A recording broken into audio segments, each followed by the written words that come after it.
ಈ ಹೋರಾಟದ ಕಥೆಯೆಲ್ಲ ಬಿಡ್ರಿ, ಇದು ನೋಡ್ರಿ. DCM ವಿಪಕ್ಷ ನಾಯಕರ ನಡುವೆ ಸ್ವಾರಸ್ಯಕರ ಚರ್ಚೆಯಂತೆ.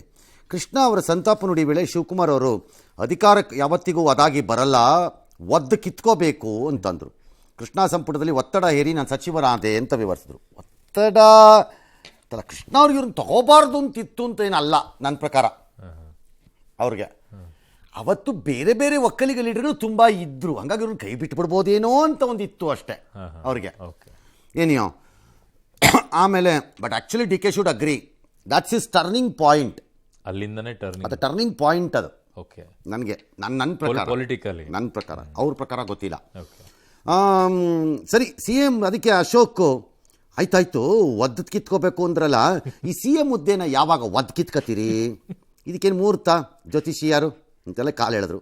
ನೋಡಿ, ಜನವರಿ ಒಳಗಡೆ ಆಗ್ಬಿಡಿ, ಇಲ್ಲ ಅಂದರೆ ಕಷ್ಟ ಇದೆ ಅಂತ ಜ್ಯೋತಿಷಿಗಳು ನಿಮಗೂ ಹೇಳಿದಾರಂತೆ, ಕೇರ್ಫುಲ್ ಅಂತಂದರು. ಪ್ರಿಯಾಂಕ್ ಖರ್ಗೆ ಅವರು ಆಕ್ಷೇಪ ಮಾಡಿ ಎಲ್ಲ ಮಾಡಿದ್ರು. ಪ್ರಿಯಾಂಕ್ ಖರ್ಗೆ ಅವರೇ, ನೀವು ಫಸ್ಟ್ ಯಾರ ಕಡೆ ಅಂತ ತೀರ್ಮಾನ ಮಾಡಿರಿ, ಆಮೇಲೆ ನಿಮಗೂ ಕಷ್ಟ ಆಗತ್ತೆ ಅಂತ ಅಶೋಕ್.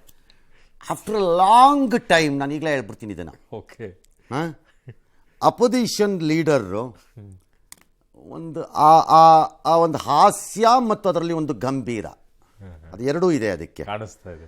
ಅದನ್ನು ಬಳಸಿ ಮಾತಾಡಿದ್ದು ಇದು ಮೊದಲನೇ ಸಲ ಇರಬೇಕು ನನಗೆ. ಭಾಳ ದಿನ ಆದಮೇಲೆ ನೋಡಿರೋದು ನನಗೆ. It's A very quality one. All right, ಸರಿ. ಇಬ್ಬರು ಜಗಳ ಮೂರನೇವ್ರಿಗೆ ಲಾಭ ಆಗೋದು ಬೇಡಪ್ಪ ಅಂತ ಅವರು ಆ ಹಿತವಚನವನ್ನು ಕೂಡ ಅಪೋಸಿಷನ್ ಲೀಡರು ಹೇಳಿದ್ರು. ಅದಕ್ಕೆ DCM ಹೇಳಿದ್ರು, ಇದ್ರ ಬಗ್ಗೆ ಇಲ್ಲಿ ಬೇಡ, ರೂಮಲ್ಲಿ ಮಾತಾಡೋಣ ಅಂತಂದ್ರು. ನೋಡಿ ನೋಡಿ ನೋಡಿ ನೋಡಿ, ಈ DCM ಮಾಡೋದೆಲ್ಲ ಇಂಥದ್ದೇ ಕೆಲಸ, ಬರೀ ಇಂಥದ್ದೇ, ಸುಮ್ಮನಿರಲ್ಲ. ಮೊದಲೇ ಅಶೋಕ್ ಮೇಲೆ ಆರೋಪ ಇದೆ ಅಡ್ಜಸ್ಟ್ಮೆಂಟು ಅಂತ, ಇದನ್ನು ಮಾಡಿಬಿಟ್ಟು ಇನ್ನು ರೂಮೊಳಿಗೂ ಕರ್ಕೊಂಡೋದ್ರೆ ಏನಾಗ್ಬೇಕು ಹಣೆ ಬರ ಏನಪ್ಪ. ಎಸ್, ಅಸ್ಟ್ರಾಲಜರ್ ಫೋನ್ ಮಾಡಿದೆ ಗುರುಗಳೇ, ಅವರು ಲೆಕ್ಕ ಹಾಕ್ಬಿಟ್ಟು ಒದ್ದು ಕಿತ್ಕೋಬೇಕು ಅಂದ್ರು. ನಿನ್ಗೆ ಅಧಿಕಾರ ಬೇಕಾದ್ರೆ ಒದ್ದು ತಗೋಬೇಕು ಅಂತ. ಇವಾಗೂ ಹಿಂಗೆ ಮಾಡ್ತೀರಾ? ಅದೇ ಪಿಕ್ಚರ್ ಬರ್ಬೇಕಾ ಈಗ? ಅಂದ್ರೆ ಪಾಠ ಇಲ್ಲಿರೋರಿಗೆಲ್ಲ ಅದೇ ಪಾಠನ. ಈಗ ನೀವ್ ಯಾವಾಗ ಒದ್ದು ಕಿತ್ಕೊಂತೀರಾ? ಮುಖ್ಯಮಂತ್ರಿ ಪದವಿನ ನೀವೇ ಹೇಳಿದ್ರೆ ಯಾವಾಗ ಒದ್ದು ಕಿತ್ಕೊಂತೀರಾ? ನಿಮ್ಮ ಜ್ಯೋತಿಷ್ಯರು ನಿಮ್ಗೆ ಒದ್ದು ಕಿತ್ಕೊಬೇಕು ಅಂತ ಹೇಳಿದ್ದಾರೆ. ಅದಕ್ಕೆ ಯಾವಾಗ ಒದ್ದು ಕಿತ್ಕೊಂತೀರಾ? ಜನವರಿ ಒಳಗಡೆ ಒದ್ದು ಕಿತ್ಕೊಂತೀರೋ, ಆಮೇಲೆ ಇವ್ರ ಗ್ರಹಗತಿ ಸರಿ ಇಲ್ಲ. ಅದಕ್ಕೆ ಆದಷ್ಟು ಬೇಗ ನಿಮ್ಮ ಛಲ, ರೋಷ, ವೇಷ ಎಲ್ಲ ತೋರಿಸಿ ಬೇಗ ಕಿತ್ಕೊಳ್ಳಿ. ನಮ್ದು ಬಿಟ್ಬಿಡಿ, ನಮ್ದು ಪಾಡಿಗೆ ನಮ್ದು ನಡ್ಕೊಂಡು ಹೋಗ್ತದೆ.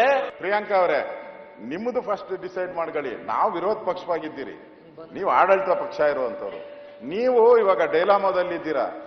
ಈಗ DK ಶಿವಕುಮಾರ್ ಕಡೆ ಹೋಗ್ತಿರೋ ಇಲ್ಲ ಸಿದ್ದರಾಮಯ್ಯನವ್ರ ಕಡೆ ಇರ್ತಾರೋ, ನೀವು ತೀರ್ಮಾನ ಮಾಡ್ಕೊಳ್ಳಿ. ಶಿವಕುಮಾರ್ ಅವರೇ, ಎಲ್ಲ ರಾಜಕಾರಣಿಗಳ ಜಾತಕ ಎಲ್ಲರ ಹತ್ರನೂ ಇರುತ್ತಪ್ಪ, ನಿಜವಾದ ಜಾತಕ. ಬೇರೆ ಬೇರೆ ಜಾತಕಗಳನ್ನು ಹಿಡಿಕೊಂಡು ಆಯಾಯ ಸಮಯಕ್ಕೆ ತಕ್ಕಂತೆ ಬಳಸ್ಕೊಳ್ಳೋದು ಬೇರೆ. ಇನ್ನು ಗ್ಯಾರಂಟಿಗಳ ಭಾರಕ್ಕೆ ರಾಜ್ಯ ಸರ್ಕಾರ ಹೈರಾಣದಂತೆ ಕಂಡು ಬರ್ತಾ ಇದೆ. ಕೊಟ್ಟ ಭರವಸೆಯಂತೆ ಗ್ಯಾರಂಟಿಗಳ ಯೋಜನೆಗಳಿಗೆ ಹಣ ಹೊಂದಿಸಲಾಗದೆ ಪರದಾಡ್ತಾ ಇರೋದು ಮೇಲ್ನೋಟಕ್ಕೆ ಕಂಡು ಬರ್ತಾ ಇದೆ. ಸಾರಿಗೆ ಇಲಾಖೆಗೆ ಶಕ್ತಿ ಯೋಜನೆ ಹಣವನ್ನು ಸಿದ್ದರಾಮಯ್ಯ ಸರ್ಕಾರ ಬಾಕಿ ಉಳಿಸಿಕೊಂಡಿದೆ. ಶಕ್ತಿ ಯೋಜನೆಗೆ ಸಂಬಂಧಿಸಿದಂತೆ 2023-24 ಮತ್ತು 24-25ನೇ ಸಾಲಿನಲ್ಲಿ ಬರೋಬ್ಬರಿ 1695 ಕೋಟಿ ಹಣವನ್ನು ಸಾರಿಗೆ ಇಲಾಖೆಗೆ ಸರ್ಕಾರ ಪಾವತಿ ಮಾಡಬೇಕಾಗಿದೆ. ಅಷ್ಟೇ ಅಲ್ಲ, ಹೈನುಗಾರರಿಗೆ ನೀಡಬೇಕಾಗಿದ್ದ ಹಾಲಿನ ಪ್ರೋತ್ಸಾಹಧನ 606 ಕೋಟಿ ಹಣವನ್ನು ಕೂಡ ಸರ್ಕಾರ ಪಾವತಿ ಮಾಡಿಲ್ಲ. SC ಅವರಿಗೆ 6.85 ಕೋಟಿ, ST ಅವರಿಗೆ 9 ಕೋಟಿ ಹಣವನ್ನು ಸರ್ಕಾರ ಬಾಕಿ ಉಳಿಸಿಕೊಂಡಿದೆ. ಈ ಮಧ್ಯೆ ಪ್ರಸಕ್ತ ಆರ್ಥಿಕ ವರ್ಷದಲ್ಲಿ 1,04,000 ಕೋಟಿ ಸಾಲ ಮಾಡಿದ್ದೇವೆ, ಬೇರೆ ರಾಜ್ಯಗಳು ಹೋಲಿಸಿದ್ರೆ ನಮ್ಮ ಸಾಲದ ಪ್ರಮಾಣ ಕಡಿಮೆ ಅಂತ ಹೇಳಿದ್ದಾರೆ. ಸೊ ಎಲ್ಲ ಸುಸೂತ್ರವಾಗಿದೆ, ಎಲ್ಲವೂ ಕೂಡ ಚೆನ್ನಾಗಿದ್ದೀವಿ ಅಂತ ಹೇಳ್ತಾ ಇದ್ರು. ಬಟ್ ಇಲ್ಲಿ ನೋಡಿದ್ರೆ ಸಾಲನೂ ಜಾಸ್ತಿ ಇದೆ ಅಂತಿದ್ದಾರೆ. ಜೊತೆಗೆ ಬೇರೆದವ್ರಿಗೆ ಸುಸೂತ್ರವಾಗಿದ್ದಾಗಲೂ ರಾಜ್ಯ ಸಾಲ ಮಾಡಿದೆ, ಸುಸೂತ್ರವಾಗಿ ಇಲ್ಲದಿದ್ದ ಸಂದರ್ಭದಲ್ಲಿ ಮಾಡಿದ್ದಾರೆ ಅಂತ ನಾನು ಹೇಳಕ್ ತಯಾರಿ ಇಲ್ಲ. ಓಕೆ, ಗ್ಯಾರಂಟಿಗಳು ಇಲ್ಲದಿದ್ದಾಗಲೂ ಸಾಲ ಮಾಡಿರೋದಿದೆ. ಹೌದು, ಬಟ್ ನಾವು ನೀವು ಮಾಡ್ತಿರೋ ಸಾಲ ಈಸ್ ಡಬಲ್ ಡೇಂಜರ್. ಅದು ಗ್ಯಾರಂಟಿ, ಅದು ಹೇಳ್ತೀನಿ ಯಾಕೆ ಅಂತ.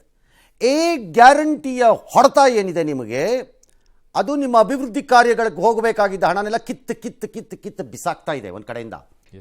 ಸೊ ಬ್ಯಾಲೆನ್ಸ್ ಔಟ್ ಮಾಡಕ್ಕೆ ಏನು ಮಾಡ್ತಾ ಇರ್ತೀರಿ? ಮೋರ್ ಮನಿ ತಂದಿಡ್ತೀರಿ. ಭಾಳ ಜನ ಅನ್ಕೋತಾರೆ, ಹಿಂದಿನ ಕಾಲದಲ್ಲಿ ಚಕ್ರವರ್ತಿಗಳ ಕಾಲದಲ್ಲಿ ತೀವ್ರ ಆರ್ಥಿಕ ಸಮಸ್ಯೆ ಬಂದರೆ ವಡಿ ಮುದ್ರೆ ಅಂತ ನೋಟ್ ಹೊಡೆಯೋದು. ಬೇಕಾದ್ರೆ ನೋಟೋ ಅವತ್ತು ಕಾಯಿನೋ ಏನೋ ಒಂದು ಹೊಡೆಯಕ್ಕೆ ಮೆಷಿನ್ ನನ್ನ ಹತ್ರ ಇರುತ್ತೆ, correct. But the inflation it creates ಹೋಗುತ್ತೆ. ಫಾರ್ ಎಕ್ಸಾಂಪಲ್, ಕೆಲವು ದೇಶಗಳಲ್ಲಿ ಸೇ ಫಾರ್ ಎಕ್ಸಾಂಪಲ್ ಅರ್ಜೆಂಟೀನಾ, ಯಾವುದೋ ಒಂದು ಬೇರೆ ದೇಶ ಇಟ್ಕೊಳ್ಳಿ, ಸುಮ್ಮನೆ ಉದಾಹರಣೆಗೆ ಹೇಳ್ತಾ ಇದ್ದೀನಿ. ಚೀಲದಲ್ಲಿ ನೋಟನ್ನು ತಗೊಂಡೋದ್ರೆ 2 ಲೋಫ್ ಬ್ರೆಡ್ ಬರುತ್ತೆ. ಚೀಲದಲ್ಲಿ ಹಣಕಾಸು ಹಂಗಾಗತ್ತೆ. ಹಾಗೆ ಇಲ್ಲಿ ನೀವು ಬಾಯಿಗೆ ಬಂದಂಗೆ ಸಾಲ ತಗೋತಾ ಇದ್ದರೆ, ಯಾಕೆ ಬಾಯಿಗೆ ಬಂದಂಗೆ ಅಂತ ಪದವನ್ನು ಭಾಳ ಗಂಭೀರವಾಗಿ ಪ್ರಜ್ಞಾಪೂರ್ವಕವಾಗಿ ಬಳಸ್ತಾ ಇದ್ದೀನಿ ಅಂದರೆ, 1.6 ಕೋಟಿ ಹೆಚ್ಚು ಕಡಿಮೆ ಅಲ್ಲ, 1 ಲಕ್ಷ 1 ಲಕ್ಷ ಚಿಲ್ಲರೆ 600,000 ಕೋಟಿನ ನೀವು ಪರ್ಚೇಸ್ ತೊಗೊಂಡಿದ್ದೀರಿ, ಸಾಲ ಅಂತಿದ್ದೀರಿ. Which amounts to 25 to 30% or even more of the state budget ಗಾತ್ರ. ಹೌದು, ಅದು ಎಸ್, ಲೆಕ್ಕ ಹಾಕ್ಕೊಳ್ಳಿ. ಇದಕ್ಕೆ ಹಿಂದಿಂದ ಆ್ಯಡ್ ಆನ್ ಆಗತ್ತೆ ನಿಮಗೆ, ಪುಕ್ಕಟೇನು ಬರಲ್ಲ ಯಾವುದುವೆ. ಸೊ ಸರ್ವೀಸಿಂಗ್ ಆಫ್ ಡೆಟ್ ಅಂದರೆ ಸಾಲ ಮರುಪಾವತಿ ತೀರುವಳಿ ಏನಿದೆ, it becomes tough and tough and tough. ಆಗಲೇಬೇಕು, ಬೇರೆ ದಾರಿ ಇಲ್ಲ. ಬಟ್ ನೀವು ಆರಂಭದಿಂದಲೂ ಹೇಳ್ತಾ ಹೇಳಿದ್ರೆ ಕೇಳಿಸ್ಕೊಳಿದ್ರೆ ನಾವೇನು ಮಾಡೋಕ್ಕಾಗಲ್ಲ. ಅಂದ್ರೆ ಅದ್ರದ್ದು ಆರಂಭ ಅದು ಅವ್ರ ಇಷ್ಟ, ಏನು ಬೇಕಾದ್ರೂ ಮಾಡ್ಕೊಳ್ಳಿ. ಇನ್ನು ಶಕ್ತಿ ಬಸ್ಸಿಗೆ ಕಾಸು ಕೊಡ್ತಿಲ್ಲ ಅಂತ, ನಾನು I will bet with you ನಿಮ್ಮೆಲ್ಲರ ಹತ್ರ, ನೀವು ಇದನ್ನೇ ಕಂಟಿನ್ಯೂ ಮಾಡಿ, KSRTC will have to shut down. ಅದಕ್ಕೆ ಆಪ್ಷನೇ ಇಲ್ಲ, ಅದಕ್ಕೆ ಬಂದ್ ಮಾಡಲೇಬೇಕು, ಬೇರೆ ದಾರಿನೇ ಇಲ್ಲ ನಿಮ್ಮ ಹತ್ರ.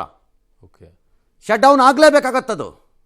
ಬಟ್ ಸರ್ಕಾರ ಮತ್ತೆ ದುಡ್ಡು ಕೊಟ್ಟು ದಾಟ್ ಈಸ್ ನಿಮ್ಮ ಹಣೆ ಬರಹ, ವಾಪಸ್ ಕೊಟ್ಟು ನಡೆಸ್ಕೋಬೇಕು ಸುಮ್ಮನೆ. ಇನ್ನು ನೀವು ಇದನ್ನ ಹೇಳ್ತಿದ್ದೀರಿ, ಹೈನು ಅಂದ್ರೆ ಹಾಲಿಂದಕ್ಕೆ ಪ್ರೋತ್ಸಾಹಧನ ಹೇಳ್ತಿದ್ದೀರಿ, ಕೊಡಲ್ಲ ಕೊಡಲ್ವಾ? ನಾ ಬರ್ಕೊಡ್ತೀನಿ ಬೇಕಾರೆ. ಇವರ ಇಲ್ಲ, ಅದರ ಕೊಡಲ್ಲ. ಅದ್ರ ಬದಲು ಏನ್ ಮಾಡ್ತಾರೆ ಅಂತ ಹೇಳ್ತೀನಿ, ದರ ಏರಿಕೆ, ಹಾಲಿನ ರೇಟ್ ಎಪ್ಪಿಸ್ತಾರೆ, ನೋಡ್ತಾ ಇರಿ ಬೇಕಾರೆ ನೀವು. ಅದನ್ನ ಹುಡುಕಿ ಇಲ್ಲಿ ಕೊಡ, ಅದನ್ನೇ ಕೊಟ್ಟಿವಿ ಅಂತ ತೋರಿಸ್ತಾರೆ ರೈತರಿಗೆ.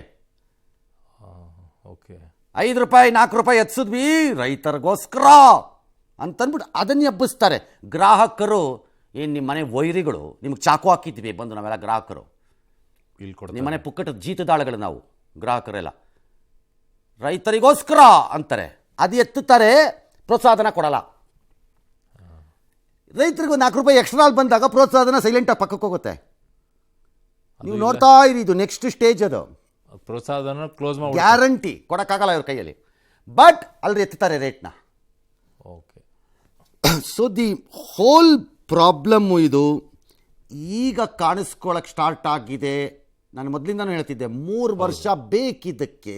ಹೇಳ್ತಾ ಇದ್ರಿ ಸರ್, ನಿಮಗೆ ಹೊಡೆತ ಬೀಳಕ್ಕೆ ಅಷ್ಟು ಸುಲಭವಾಗಿ ಹೊಡೆಯಲ್ಲ. ಅದು ಆರಂಭ ಆಗಿದೆ ಅಂತ ಹೇಳ್ಬೋದು. ಆರಂಭ ಆಗಿದೆ, ಆಗಿದೆ, ಅನುಮಾನನೇ ಇಲ್ಲ. ಮುಂದೆ ಹೇಗೋಗತ್ತೆ ನೋಡಬೇಕು, ಕಾತು.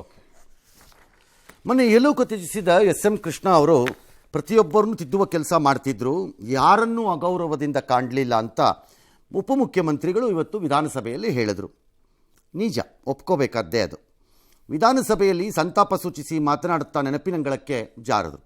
ನಾನು ಸರಿಯಾದ ಬಟ್ಟೆ ಹಾಕಲು ಕಲಿತಿದ್ದು SM ಕೃಷ್ಣ ಅವರಿಂದ. ನಾನು ರಾಜಕಾರಣದ ಆರಂಭದಲ್ಲಿ ಸರಿಯಾದ ರೀತಿಯಲ್ಲಿ ಡ್ರೆಸ್ ಸೆನ್ಸಿನ ಪಾಲನೆ ಮಾಡ್ತಿರಲಿಲ್ಲ. ಐ ರಿಪೀಟ್, ಡ್ರೆಸ್ ಸೆನ್ಸಿನ ಪಾಲನೆ ಮಾಡ್ತಿರಲಿಲ್ಲ. ಒಂದು ದಿನ ಸ್ನೇಹಿತರೊಬ್ಬರನ್ನ ಕರೆಸಿ ನನಗೆ ಬಟ್ಟೆ ಹೊಲಿಸಿಕೊಡೋದಕ್ಕೆ ಸೂಚಿಸಿದ್ರು. ಬಳಿಕ ಮುಂಬೈಯಿಂದ ಟೈಲರ್ ಕರೆಸಿ ಬಟ್ಟೆ ಹೊಲಿಸ್ಕೊಟ್ಟಿದ್ರು. ಅದಾದಮೇಲೆ ನಾನು ಅಂದ ಚಂದದ ಬಟ್ಟೆ ಹಾಕಲು ಕಲಿತಿದ್ದೆ. ಇದು ಕೃಷ್ಣ ಅವರಿಂದನೇ ನನಗೆ ಬಂತು ಅಂತ ಉಪಮುಖ್ಯಮಂತ್ರಿಗಳು ಹೇಳಿದರು. ಒಂದಿನ ನಾನು ಹಿಂಗೆ ಪ್ಯಾಂಟ್ ಶರ್ಟ್ನ ದೊಡ್ಡದೊಳ್ಳೆ ಹಾಕೊಂಡು ಹೋಯ್ತಾ ಇದ್ದೆ. ನಾನು ಒಂದಿನ ಇದ್ದಂಗೆ ಅವ್ರ ಫ್ರೆಂಡ್ ಒಬ್ಬ ಆರ್ಟಿ ನಾರಾಯಣ ಅಂತ ಇದ್ರು, ಅವ್ರನ್ನ ಕರ್ಸಿದ್ರು. ಒಂದಿನ ಕರ್ಸ್ಬಿಟ್ಟು ಮೇಲ್ಕು ಕೆಳಕು ನಾನು ನೋಡ್ತಾ ಇದ್ರು.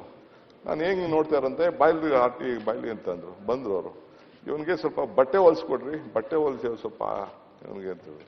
ಸೊ ಆಮೇಲೆ ಬಾಂಬೆಯಿಂದ ಕರ್ಸಿಸ್ಬಿಟ್ಟು, ಅವ್ನ ಯಾರೋ ಟೈಲರ್ನ ಕರ್ಸಿಸ್ಬಿಟ್ಟು ಅವರೇ 10 ಜನ ಬಟ್ಟೆ ಹೊಲಿಸ್ಬಿಟ್ಟು, ನಾನು ಬಟ್ಟೆ ಹಾಕಕ್ಕೆ ಕಲ್ತಿದ್ದು, ಹೆಂಗೆ ಹಾಕ್ಬೇಕು, ಕೋಟ್ ಹೆಂಗೆ ಹಾಕ್ಬೇಕು ಅಂತ ಕಲ್ತಿದ್ದೆ ಅವರಿಂದ. ಬಟ್ ಸ್ವಲ್ಪ ಹಿಂಗೆ ಕೂಸ್ಗಿಟ್ ಹಾಕೋಬೇಕು ಅಂತೆಲ್ಲ ರೆಡಿ ಮಾಡಿದವರು. ಅದೆಲ್ಲ ಸರಿ, ಅವ್ರು ಹೇಳಿರೋದು ಕರೆಕ್ಟ್. ಎಲ್ಲರಿಗೂ ಗೈಡ್ ಮಾಡ್ತಿದ್ದೆ ಅಂದ್ರೆ ಡ್ರೆಸ್ಸಿಂಗ್ ಸೆನ್ಸ್ ಎಲ್ಲರಿಗೂ ಮಾಡೋಕ್ಕೆ ಡ್ರೆಸ್ ಕನ್ಸಲ್ಟೆಂಟ್ ಅವ್ರಿಗೆ ಗೊತ್ತಿರುವಂಥವ್ರಿಗೆ ಸರ್, ಯಾರಿಗೋ 4 ಜನಕ್ಕೆ ಸಲಹೆ ಕೊಟ್ಟಿರ್ಬೋದು, ಇವರು ಕೊಟ್ಟಿರೋದಂತೂ ಸರಿ. ಓಕೆ, ಅದ್ರಲ್ಲೇನು ಅನುಮಾನವೂ ಇಲ್ಲ. ಬಟ್ ಒಂದು ಹೇಳಿಲ್ಲ ಅವರು. ಏನು ಸರ್? ಅದು ಅವ್ರಿಷ್ಟ, ಡ್ರೆಸ್ ಸೆನ್ಸ್ ಹೆಂಗೆ ಬೇಕಾದ್ರೂ ಇರ್ಬೋದು. ಅದು ನಾನು ಕಾಮೆಂಟ್ ಮಾಡ್ತಾ ಇಲ್ಲ, ಅದನ್ನ ನೆಗೆಟಿವ್ಲಿ ಹೇಳ್ತಿಲ್ಲ ನಾನು. ಇನ್ನೊಂದು 2 ಗುಂಡಿ ಹಾಕ್ಕೊಂಡ್ರೆ ಇನ್ನೂ ಚೆನ್ನಾಗಿ ಕಾಣುತ್ತೆ. ನಾನು ಬೇಕಾದ್ರೆ ಬೆಟ್ಸ್ ಕಟ್ತೀನಿ, which Krishna would not have approved it. ನಾನು ಬೇಕಾದ್ರೆ ಬೆಟ್ಸ್ ಕಟ್ತೀನಿ ಅದನ್ನು. ಸಾಹೇಬ್ರು ಅವರು ಅದನ್ನು ಅಪ್ರೂವ್ ಮಾಡ್ತಿರ್ಲಿಲ್ಲ. ಇದನ್ನು ಬೇಕಾದ್ರೆ ಒಂದೋಕೆ 2-3 ಓಪನ್ ಸರಿ ಇಲ್ಲ. ಎಸ್ ಇನ್ನು ವಕ್ಫ್ ಆಸ್ತಿ ವಿಚಾರದಲ್ಲಿ ಸಚಿವ ಜಮೀರ್ ಅಹಮದ್ ಮತ್ತೆ ಸುದ್ದಿಗೆ ಗ್ರಾಸವಾಗಿರೋದು. ವಕ್ಫ್ ಮಾಜಿ ಅಧ್ಯಕ್ಷ ಅನ್ವರ್ ಪಾಷಾ ವಿರುದ್ಧದ ಚಿತ್ರದುರ್ಗದ ಖಬರಸ್ತಾನ್ ಕಬಳಿಕೆ ಪ್ರಕರಣವನ್ನ ಜಮೀರ್ ಮುಚ್ಚಿ ಹಾಕೋಕೆ ಯತ್ನಿಸಿದ್ದಾರೆ ಅನ್ನೋ ಆರೋಪ ಕೇಳಿಬಂದಿದೆ. ಅನ್ವರ್ ಪಾಷಾ ವಿರುದ್ಧ ಆರೋಪ ಮಾಡಿದ್ದ ಇಮ್ತಿಯಾಜ್ಗೆ ಹೇಳಿಕೆ ಪಡೆಯೋಕೆ ಹಿಂಪಡೆಯೋಕೆ ಜಮೀರ್ ಒತ್ತಡ ಹೇರಿದ್ದಾರೆ ಅಂತ ಒಂದು ಆಡಿಯೋ ಈಗ ವೈರಲ್ ಆಗಿದೆ. ಈಗ ಜಮೀರ್ ಹೇಳಿದ್ರು ಅವ್ನು ಯಾರೋ ಇವ್ನ ಪಾರ್ಟಿ ಅವ್ನು ವಾಪಸ್ ತಗೊಂಡ್ನೋ ಅವ್ನು ಯಾರೋ ತಿಂದು ಹಾಕಿದ್ನೋ ನುಂಗ್ ಹಾಕಿದ್ನೋ. ಈಗ ಲೋಕಾಯುಕ್ತಕ್ಕೆ ದೂರು ಕೊಟ್ಟಿದ್ದೀರಿ. ಹೌದು, ಜಮೀನ್ ಕಬಳಿಕೆ ಆಗಿದ್ರೆ ಅದೇನು ಚಿನ್ನದ ರಿಂಗೆ ನುಂಗು ಬಿಡಕ್ಕೆ ಗೊತ್ತಾಗೇ ಆಗುತ್ತೆ ಅಲ್ಲ, ಗೊತ್ತಾಗಲೇಬೇಕಲ್ಲ. ದಾಖಲೆಗಳು ಸಿಕ್ಕೇ ಸಿಗ. ಗೋ ಅಂಡ್ ಟೇಕ್ ಇಟ್ ಅಷ್ಟೇ, ಮುಗಿತಪ್ಪ ಕತೆ. ಒಂದು ಎರಡನೇದು ಅದಾಗಿದ್ರೆ ನಿಮ್ಗೊಂದು ಅಸ್ತ್ರ ಅಲ್ವೇ. ನಾನು ಯಾವತ್ತೂ ಹೇಳ್ತೀನಿ, ವಕ್ಫ್ ಬೋರ್ಡ್ನ ಆಸ್ತಿಗಳು ಬಡ ಮುಸ್ಲಿಮರಿಗೂ ವಕ್ಫ್ ಬೋರ್ಡ್ ಆಸ್ತಿಗೂ ಸಂಬಂಧ ಇಲ್ಲ ಅಂತ. ಹೌದು, ಅದು ಮತ್ತೊಂದ್ಸರಿ ಪ್ರೂವ್ ಆಗುತ್ತೆ ಅಷ್ಟೇ. ಆದರೆ